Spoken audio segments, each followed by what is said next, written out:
मित्रांनो, ही कथा त्यावेळीची आहे ज्यावेळी माझी 12वीची परीक्षा झालेली होती. एकदाच त्या अभ्यासाच्या टेन्शनमधून आम्ही सगळेच मोकळे झालेलो होतो. सगळेजण आपल्या रिझल्टची वाट बघत होते, कारण रिझल्ट लागल्याशिवाय आमचं पुढच्या ॲडमिशनची प्रोसेस पण आता चालू होणार नव्हती. त्यामुळे साधारणतः 1-1.5 महिन्याचा काळ आमच्यासमोर असा निवांतच होता. आणि त्यातच आमच्या घराजवळचेच माझे 4 मित्र ते माझ्याच क्लासमध्ये होते.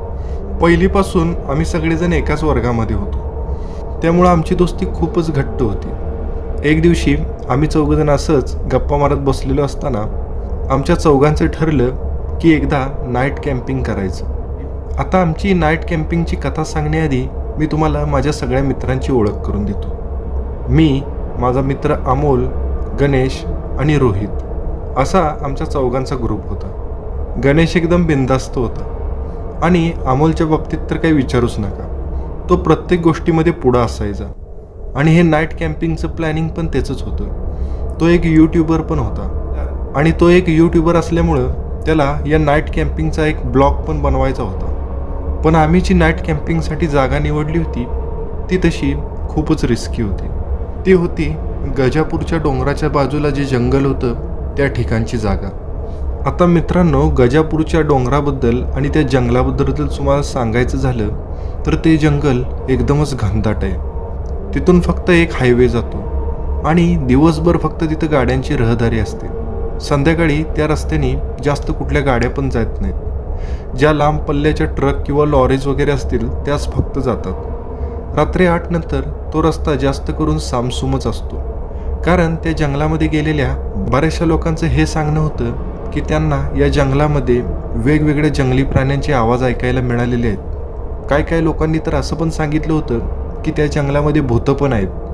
पण आम्ही मात्र असल्या गोष्टींवर विश्वास ठेवत नव्हतो. तसं ते जंगल आमच्या शहरापासून फार काही दूर नव्हतं. एक अर्ध्या तासाचा रस्ता होता. आता आम्ही कॅम्पिंगचा दिवस फायनल केला. रविवारचा दिवस होता तो. आम्ही रविवारी सकाळीच 11 वाजता सगळे ठरलेल्या ठिकाणी गोळा झालो आणि प्रत्येकाने काय सामान घ्यायचं याची आम्ही वर्गवारी करायला लागलो. जसं की आता गणेशकडं जिप्सी गाडी होती. अमोल एक यूट्यूबर असल्यामुळं त्याच्याकडं कॅम्पिंगचं सगळं साहित्य होतं. आम्ही आता नाईट कॅम्पिंगसाठी लागणारं सगळं साहित्य गोळा करायला लागलो. जसे की आम्ही एक छोटीशी गॅसची शेगडी घेतली. त्यानंतर रात्री झोपण्यासाठी जे आम्हाला साहित्य लागणार होतं ते पण आम्ही घेतलं. जसं की छोटी ब्लँकेट, अंतरण्यासाठी चटई. ते सामान सगळं गोळा केल्यानंतर आम्ही संध्याकाळी 5 वाजता गणेशच्या घरी एकत्र गोळा व्हायचं ठरवलं. आता ठरल्याप्रमाणे 5 वाजता आम्ही सगळेजण गणेशच्या घरी गोळा झालो. गणेशनं गाडी बाहेर काढली. आम्ही सगळेजण गाडीमध्ये बसलो. आता गणेश गाडी ड्राईव्ह करायला लागला. मी त्याच्या बाजूला बसलो होतो. अमोल आणि रोहित मागं बसले होते. एक 10 मिनिटामध्ये आम्ही अमोलच्या घरी पोचलो. त्यानंतर आम्ही आमच्या कॅम्पिंगसाठी लागणारं टेंट आणि बाकीचं जे साहित्य आहे ते सगळं आम्ही आमच्या गाडीमध्ये लोड केलं आणि आम्ही तिथून निघालो. साधारणतः एक अर्ध्या तासाचा प्रवास केल्यानंतर आम्ही गजापूरच्या डोंगराजवळ पोचलो. आता आमचा जो हायवे रस्ता होता तो आता हळूहळू डोंगराच्या बाजूने जसा जंगलाच्या दिशेने चालला तसं रस्त्याच्या बाजूला असणारी झाडं आता खूपच दाट व्हायला लागली होती. आणि आता एका ठिकाणावर आम्ही मेन रस्ता सोडून राईटला टर्न घेतला. आम्ही हळूहळू आमची गाडी त्या रस्त्याने पुढं न्यायला लागलो आणि थोडं पुढं गेल्यानंतर आम्हाला असं वाटलं की आत्ता अजून आत जाण्यामध्ये काही अर्थ नाही, कारण आपण जेवढं आत जाईल तेवढं जंगल दाट होत जाईल आणि ते आपल्यासाठी खूपच रिस्की आहे. आणि आमच्या सर्वानुमते आम्ही थोडंसं पुढं जाऊन एक ठिकाणी गाडी थांबवली, कारण तिथं झाडांच्या मध्ये एक मोकळी जागा होती आणि ती जागा आम्हाला कॅम्पिंगसाठी उपयोगी पडणार होती. आम्ही आमची गाडी रस्त्याच्या कडेला घेतली आणि त्याच ठिकाणी पार्क केली आणि पुन्हा गाडीतलं सगळं सामान आम्ही एक करून खाली उतरायला लागलो. पुन्हा ते सगळं सामान घेऊन आम्ही त्या कॅम्पिंगच्या जागी गेलो. ती जागा तशी खूपच चांगली होती. कॅम्पिंगसाठी तर एक नंबर होती. खाली एकदम हिरवं गवत होतं आणि त्या गवताचा तो थंड स्पर्श आम्हाला खूपच आवडला. वर बघितलं तर एकदम दाट झाडं, त्यांची ती गर्द सावली, खूपच बरं वाटत होतं. घड्याळात बघितलं तर 6 वाजले होते. तसा अमोल म्हणाला, उठा पटापट आपल्याला आता टेंट उभा करायला पाहिजे, नाहीतर आता अंधार होईल. आणि आपल्याला शेकोटीची पण सोय केली पाहिजे. आम्ही लगबगीने उठलो. आम्ही त्या जागी चारी बाजूला 4 मोठमोठ्या खुट्या रवल्या आणि टेंटचे मधले सपोर्टचे जे बांबू आहेत ते आम्ही बरोबर मधोमध उभा केले आणि चारी साईडच्या चारी दोऱ्या आम्ही अशा काही ओढून त्या खुट्ट्यांना बांधल्या की तो टेंट बरोबर उभा राहिला. एकदम परफेक्ट असा टेंट आम्ही त्या ठिकाणी बनवला होता. त्या टेंटला आत बाहेर करण्यासाठी एक चैनचा एक छोटासा दरवाजा पण होता. आता आम्ही टेंट उभा केल्यानंतर आमचं जे खाण्यापिण्याचं आणि जे रात्री झोपण्यासाठी जे लागणारं साहित्य होतं ते सगळं आम्ही टेंटमध्ये शिफ्ट केलं.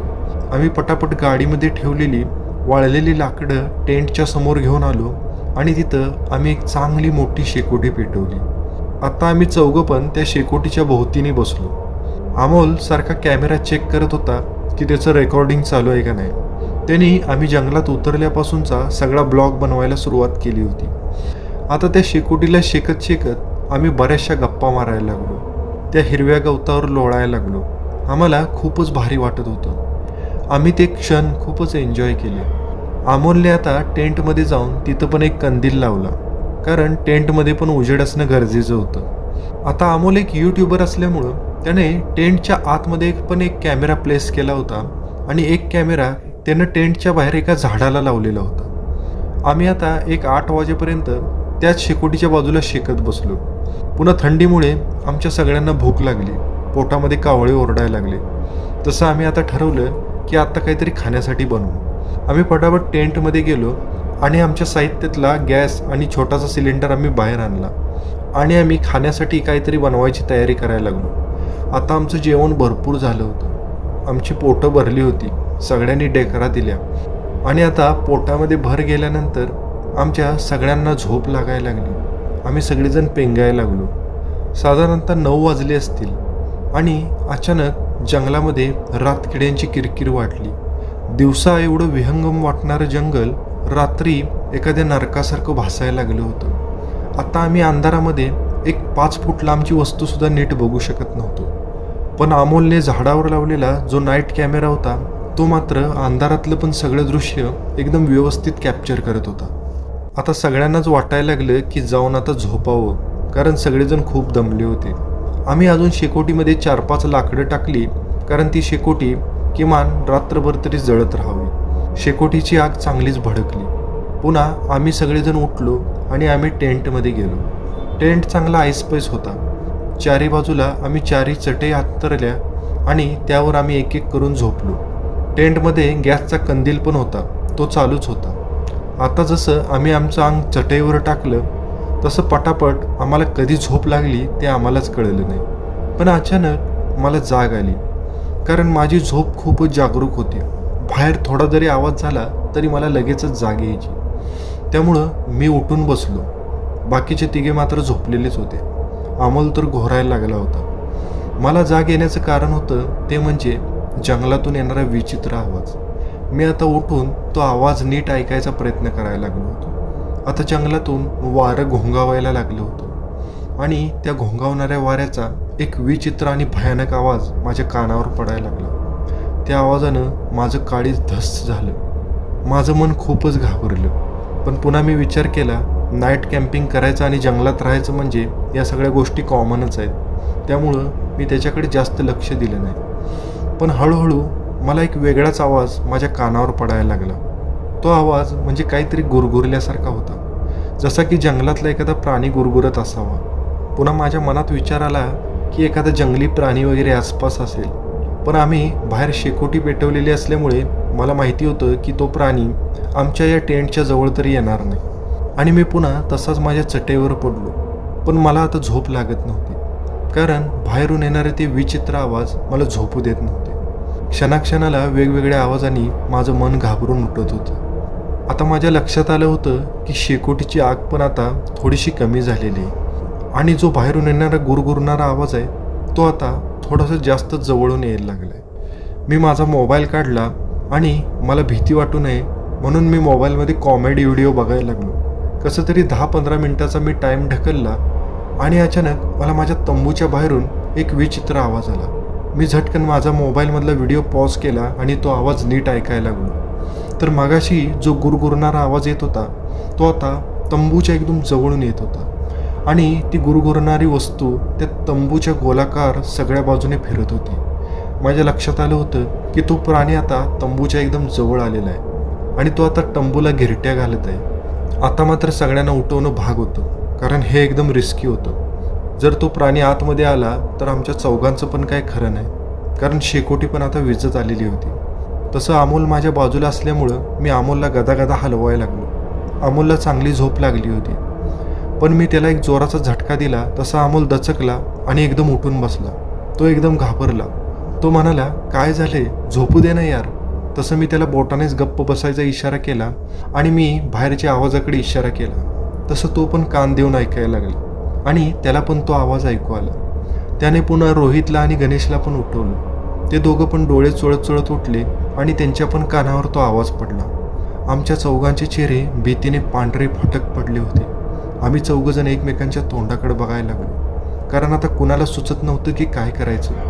तसा अमोल या बाबतीत हुशार होता आणि तो डिस्कवरी चॅनल वगैरे नियमित बघत असल्यामुळं तो आमच्या तिघांना म्हणाला, घाबरू नका. जरी तो कुठला प्राणी असला तरी तो आतमध्ये येणार नाही, कारण आतमध्ये प्रकाश आहे. आपण एक काम करूया, बाहेरची जी शेकोटी विजलेली आहे त्या शेकोटीमध्ये अजून 4-5 लाकडं टाकूया, म्हणजे त्याचा जाळ चांगला मोठा झाला की तो प्राणी पण निघून जाईल. तसं आम्हाला पण अमोलची गोष्ट पटली. पण आता बाहेर शेकोटीमध्ये जाऊन लाकडं टाकायची तरी कुणी, कारण बाहेर जायला आमच्या चौघांना पण खूप भीती वाटत होती. पण आता त्यावर मी एक शक्कल लढवली. मी म्हणालो, ज्यावेळी ती वस्तू तंबूच्या मागच्या बाजूला जाईल त्यावेळी आपल्यातल्या एक जणाने तंबूच्या दरवाजातून बाहेर जायचं आणि तंबूच्या समोर असणाऱ्या शेकोटीमध्ये पटकन लाकडं फेकून आत पळत यायचं. ही युक्ती सगळ्यांना पटली. मी टेंटच्या मागच्या बाजूला जाऊन तिथे कान लावून बसलो. 1-2 मिनिटांमध्ये ती वस्तू टेंटच्या मागच्या बाजूला आली. ते खूपच विचित्र होतं. त्याचा आवाज ऐकून मला असं वाटत नव्हतं की तो कोणता प्राणी असेल. त्याचं गुरगुरणं एकदम वेगळंच होतं. मधूनच ते माणसासारखं वाटायचं, मधूनच ते प्राण्यासारखं वाटायचं. कधी ते जोरात पळायचं तर कधी ते पायाने काहीतरी उकरीत असल्यासारखं जाणवायचं. मी तसाच कान लावून बसलो होतो आणि जशी ती वस्तू टेंटच्या मागच्या बाजूला आली तसं मी बोटाने अमोलला इशारा केला. अमोलने 4-5 लाकडं त्याच्या हातामध्ये घेतलेलीच होती. तो झटकन टेंटचा चेनचा दरवाजा उघडून बाहेर गेला आणि त्याने लांबूनच ती लाकडं त्या शेकोटीमध्ये फेकली आणि तो पटकन आत पळत आला आणि त्याने तो चेनचा दरवाजा पुन्हा बंद केला. पण काय केले, ती लाकडं पेटत नव्हती, कारण अमोलने ती व्यवस्थित न रचता ती लांबूनच फेकली होती. आता आमच्यासोबत आणलेली सगळी लाकडं पण संपली होती. काय करावं ते आम्हाला सुचेना. आम्ही सगळेजण डोळे झाकून आणि हात जोडून देवाचा धावा करायला लागलो आणि आमचा धावा देवाने ऐकला की काय, त्या लाकडाने अचानक पेट घेतला आणि त्या शेकोटीमध्ये मोठी आग भडकली. आता आगीचा प्रकाश आम्हाला तंबूमधून पण दिसत होता. आता ती गोलगोल फिरणारी वस्तू जशी त्या आगीच्या आणि तंबूच्या मध्ये आली तशी त्याची एक विचित्र सावली आम्हाला तंबूच्या आतूनच दिसली. ते काहीतरी वेगळंच होतं. तो कुठला प्राणी नव्हता. त्याची सावली बघूनच आमच्या लक्षात आलं की हे काहीतरी वेगळंच आहे. पण आता जसा झाडाचा भडका उडाला तसं ती वस्तू आमच्या तंबूपासून लांब गेली आणि हळूहळू त्याचा येणारा आवाज पूर्णपणे बंद झाला. आणि जसा त्या वस्तूचा येणारा आवाज बंद झाला तसं आम्ही चौघांनी पण एकमेकांना धाडस दिलं आणि आम्ही चौघजण एकाच वेळी तंबूचा तो चेनचा दरवाजा उघडून बाहेर पडलो, कारण आम्हाला माहीत होतं जोपर्यंत आग जळणार आहे तोपर्यंतच आम्ही इथं सेफ राहणार आहे. म्हणून आम्ही आता तो कंदील घेतला आणि आम्ही आसपास फिरून छोटी मोठी लाकडं गोळा करायला लागलो. एक 10 मिनिटामध्ये आम्ही एवढी लाकडं गोळा केली की सकाळपर्यंत ती आग नाही विझली पाहिजे. आम्ही चौघांनी ती सगळी लाकडं त्या शेकोटीमध्ये टाकली. खूप मोठा आगीचा भडका उडाला. आम्ही पुन्हा आता तंबूमध्ये आलो आणि आम्ही आमच्या जागेवर येऊन पडलो. मनातून खूपच भीती वाटत होती. एवढ्या बोचणाऱ्या थंडीतसुद्धा सगळ्यांची शरीरं घामाने ओलीचिंब झाली होती. रोहित तर थरथर कापायला लागला होता. आता आम्हाला सकाळची वाट बघण्याशिवाय दुसरं काहीच करता येणार नव्हतं. घड्याळात बघितलं तर रात्रीचे 2 वाजले होते. अजून 2 ते 3 तास. सकाळी 5 वाजले की दिवस उजडायला चालू होईल आणि सगळं व्यवस्थित होईल. या कुशीवरून त्या कुशीत वळत कसं तरी आम्ही वेळ घालवत होतो आणि त्या भीतीतच कधी आम्ही झोपलो ते आम्हाला कळलंच नाही. आणि ज्यावेळी आम्हाला सकाळी जाग आली त्यावेळी मी पटकन माझ्या मोबाईलमध्ये बघितलं तर 6 वाजले होते. तसं माझा जीव भांड्यात पडला. मी पटकन बाकीच्या सगळ्यांना उठवलं.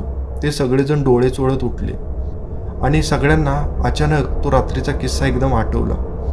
आम्ही पटापट उठलो आणि कुणालाच जास्त काही न बोलता आम्ही सगळं आमचं सामान आवरायला लागलो. सगळं सामान आम्ही गोळा करून आमच्या गाडीमध्ये शिफ्ट केलं आणि पुन्हा 7 वाजेपर्यंत आम्ही सगळेजण आमच्या घरी पोचलो. पुन्हा साधारण 10 वाजता अमोलचा सगळ्यांना फोन आला आणि त्याने सगळ्यांना त्याच्या घरी बोलवून घेतलं. आम्ही सगळेजण त्यांनी का बोलवून घेतले हे जाणून घेण्यासाठी त्याच्या घरी गेलो. तो त्याच्या लॅपटॉपसमोर बसलेला होता. तसा अमोल म्हणाला, तुम्हाला माहीत आहे ना, मी रात्री टेंटच्या बाहेर पण एक कॅमेरा लावला होता. त्या कॅमेऱ्यातली क्लिप ज्यावेळी मी बघितली त्यावेळी माझ्या पायाखालची जमीनच सरकली. आता तुम्ही बघा. असं म्हणून त्याने तो लॅपटॉपवरचा रात्रीचा व्हिडिओ प्ले केला आणि जसा तो व्हिडिओ आम्ही बघितला तसं आम्ही तिघंजण भीतीने गोठूनच गेलो. कारण त्या व्हिडिओमध्ये आमच्या तंबूच्या बाजूचं दृश्य एकदम स्पष्ट दिसत होतं. आमच्या तंबूच्या सभोवताली एक विचित्र आकृती फिरत होती. ते धड माणसासारखं पण नव्हतं आणि प्राण्यासारखं पण नव्हतं. पाय घोड्यासारखे आणि बाकीचं सगळं वरचं शरीर प्राण्यासारखं होतं. लांब मोठमोठे हात, त्या हाताला लांब सडक नखं आणि तोंड एकदम विचित्र होतं. लांब लांब सुळ्याचे दात आणि डोक्यावर मोठमोठी शिंग. ते बघून आम्ही थरथर कापायला लागलो. आम्हाला आत्ता कळलं होतं की आम्ही रात्री कुठल्या संकटातून वाचलेलो आहे.